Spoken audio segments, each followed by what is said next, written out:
예, 여러분 안녕하십니까. 행복한 100세 한글회관 3층에서 있는 퇴직연금개발원 사무실에서 지금 진행하고 있습니다. 본론에 들어가기 전에 지금 멋진 계절 가을인데요. 우리 홍 대표님은 뭐 가을에 특별한 계획이 있으신지요? 예, 10월에 단풍 구경을 꼭 해야 되겠습니다. 그래서 이번에 집사람과 함께 강원도로 단풍 여행을 떠날 계획입니다. 예, 여러분들도 이제 멋진 계획들이 있으실 텐데 또 즐겁고 멋진 그런 가을 소풍 계획들 짜보시기 바랍니다. 저희도 가을에도 행복한 100세는 이어집니다. 오늘 주제는 사실 여러분들이 이제 노후 준비하실 때 제일 중요한 거거든요. 다들 알고 계시는데 또 정확하게 질문을 해보면 답변을 잘 못 하시는 게 많아요. 그게 뭐죠? 예, 그렇습니다. 우리 노후에 필요한 연금 제도에 대해서 많이들 모르고 계시더라고요. 특히 그 기본적으로 할 수 있는 국민연금 예. 제도에 대해서 알아보면 좋을 것 같습니다. 예, 저희가 이제 국민연금 워낙 중요한 제도여서 한 두 번에 나눠서 이렇게 쭉 짚어볼 텐데 오늘은 단계 쓰는 게 좋은지 또는 나올 때까지 기다리는 게 좋은지 뭐 그런 주제를 중심으로 한번 깊이 있게 한번 짚어보겠습니다. 먼저 이제 이 질문에 들어가기 앞서서 사실 국민연금을 이제 받을 수 있는 자격이 있잖아요. 네, 그렇습니다. 아무 때나 받을 수 있는 게 네. 아니니까 그 자격 좀 설명해 주시죠. 예, 국민연금은 일단 60세부터 지급하게 되어 있는데요. 근래 들어가지고 국민연금 제도가 여러 개편 작업을 통해 가지고 65세까지 점정적으로 받는 연령이 늦어지고 있습니다. 예. 두 번째는 나이도 중요하지만 일단 소득이 없어야 되거든요. 그래서 소득이 있게 되면은 소득에 따른 감액해서 지급하는 경우가 있습니다. 줄여서 지급하는 네, 거죠? 그렇습니다. 예, 예. 네.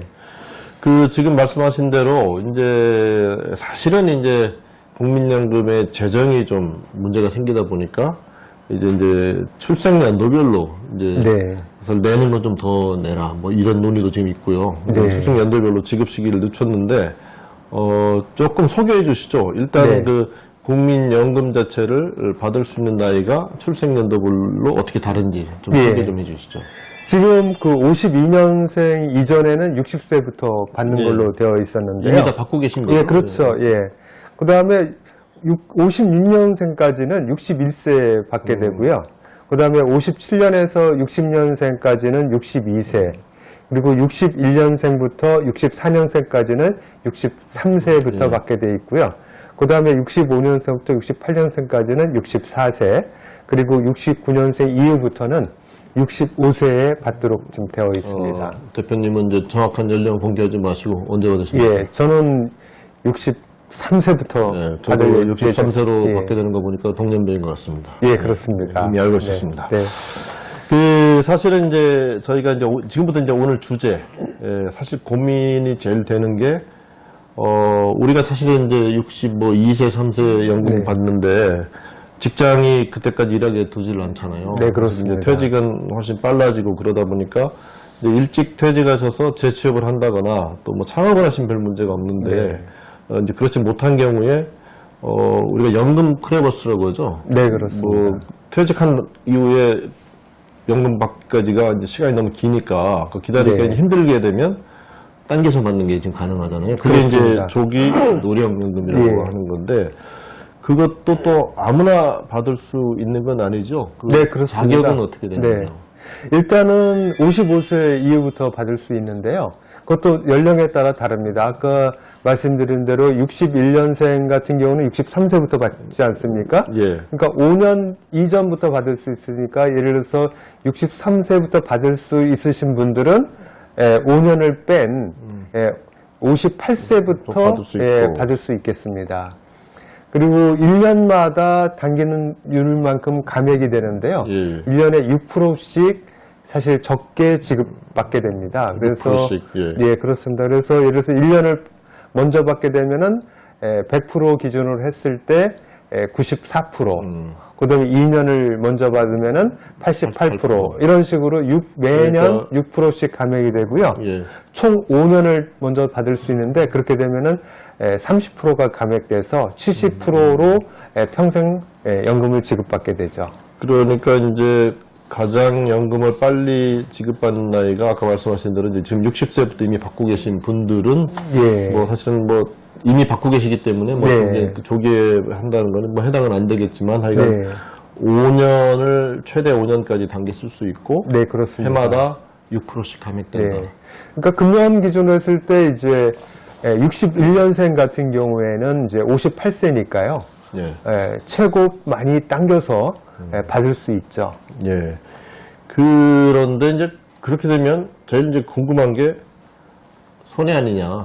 네. 물론 이제 사실은 당겨서 감액 줄어드는 걸 감수하고 당겨받는다는 건 지금 그만큼 상황이 급하신 거니까 네. 사실은 그만한 사연이 있는 거잖아요. 네, 그렇습니다. 하지만 이제 손해가 되는 건데 네. 이 부분을 좀 어떻게 판단해야 될까요? 예, 뭐 금전적으로 따질 수는 좀 어려울 것 같아요. 왜냐하면은 사실 그 당겨 받으신 분들은 지금 당장 소득이 없기 때문에 예. 지금 뭐 예를 들어서 집이라도 있으면 집을 좀 줄여가지고 그 재산을 헐었으면 되겠지만은 그게 여의치 않은 경우에는 사실 당겨받을 수밖에 없는 거거든요. 예.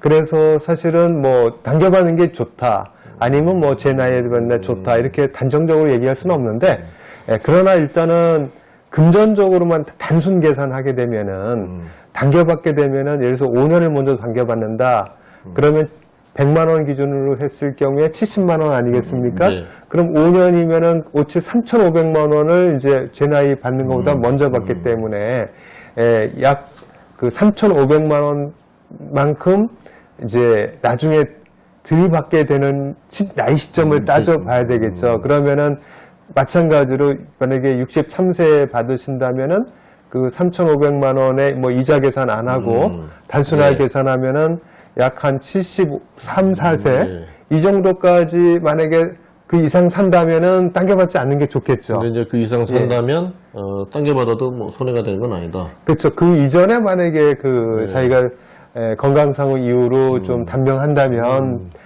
당겨보는 게 유리하겠지만 그 이후까지 뭐 요즘 100세 시대라고 하지 않습니까? 평균 수명 기준으로 하면 예. 뭐 이렇게 손해는 아니네요. 예, 그렇죠. 평균 수명만큼 이게 계산된 거니까 예. 평균 수명 이상으로 살 것 같다라는 생각이 들면은 사실 당겨받는 게 유리하진 않겠죠.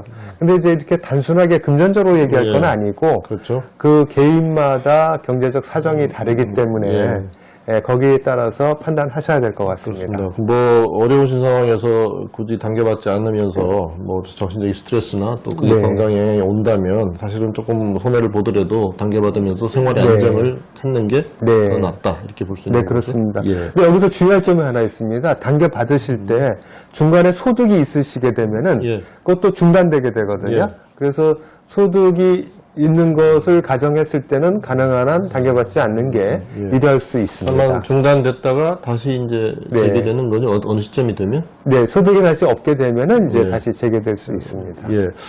그 오늘의 이제 마지막 짚어볼 문제인데요. 사실 저희가 이제 보통 국민연금의 삼중 구조? 네, 3층 구조라고 하죠. 예. 1층이 국민연금이고, 이제 2층이 여러분들이 직접 드시는 개인연금. 그 다음에 이제 직장 가입자들이 드는 이제 퇴직연금. 이렇게 3층 구조라고 하는데. 예, 2층이 퇴직연금, 3층이 퇴직연금이죠. 저기 제가 엘리베이터 번호를 잘못 눌렀군요. 그, 개인연금하고 이렇게 비교해 볼 때 각각의 장단점이 있지만 그래도 국민연금이 연금 중에서는 가장 나은 연금이다 이런 네. 얘기들 하는데 둘을 좀 비교를 해 주시죠. 예, 첫 번째는 일단 국민연금은 강제화되어 있거든요. 정부가 국가가 시행하는 제도로서 누구나 가입할 수도 있지만은 가입이 강제화되어 있다는 것도 사실 큰 장점이거든요. 4대 보험이다 그렇죠? 네, 그렇습니다. 뭐 생활을 하다 보면 생활비로 쓰게 되고 또 자녀 학자금으로 쓰게 되고 이런저런 핑계를 해서 가입이 안 되는 경우가 많거든요. 네. 특히 저소득자일수록 강제화됨으로 해가지고 노후소득을 강제로 확보할 수 있는 그런 기회가 되기 때문에 강제화되어 있다는 게 굉장히 큰 장점이고요. 네. 두 번째는 이게 물가 상승률만큼 국민연금은 나중에 연금 지급액이 늘어나게 됩니다. 그러니까 물가가 오른 만큼 매년 금액이 늘어나는 거죠. 예, 그죠? 그렇습니다. 그래서 물가에 연동돼서 늘기 때문에 실질적인 소득을 보장할 수 있다. 네, 개인연금은 그냥 정액으로 20만 원 나온다. 그러면 네. 그냥 물가에 관계없이 계속 20만 원인 거잖아요. 그렇습니다. 예. 그 다음에 세 번째는 이제 소득 재분배 효과가 있거든요. 특히 고소득층에 있는 현재 소득을 예. 저소득층에 재분배하는 그런 재분배, 세대 내에서의 재분배 효과가 있습니다. 또 그 재분배 효과 중에 두 번째는 이제 세대 간 재분배 효과라고도 하는데요. 그게 뭐냐면은 이제 미래 세대가 현재 세대에 연금을 이제 지급하게 되는 그런 예. 경우거든요. 왜냐면은 제도가 금방 도입됐을 때는 당장 소득에서 연금보험료를 납부하는 게 부담스럽거든요. 그래서 초기에는 굉장히 저렴하게 옛날에 뭐 2.5%, 2% 정도 납입하게 하다가 지금 현재는 이제 9%까지 올랐습니다만은 외국도 마찬가지거든요.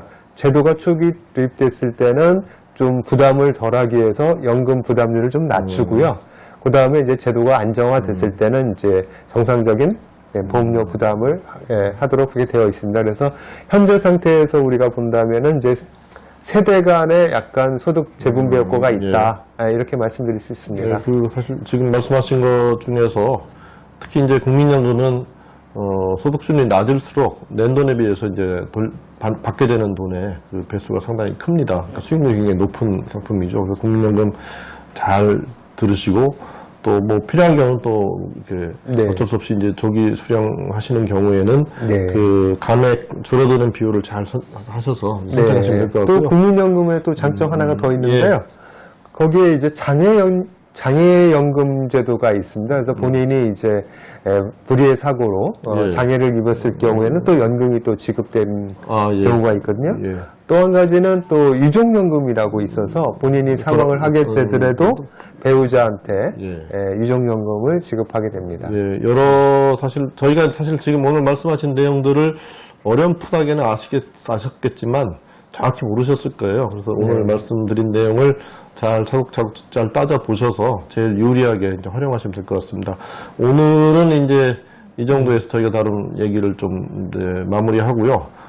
다음 시간에는 어떻게 하면 이제 국민연금을 더 보다 많이 늘려서 받을 수 있는 방법이 뭔지 이제 그런 주제 등을 포함해서 국민연금에 대해서 한번 더 다뤄보겠습니다. 오늘 방송을 통해서 국민연금에 대해서 조금 더 깊이 있고 정확하게 아시는데 도움이 되셨으면 합니다. 오늘 말씀해주신 홍경식 대표님 감사합니다. 네, 감사합니다.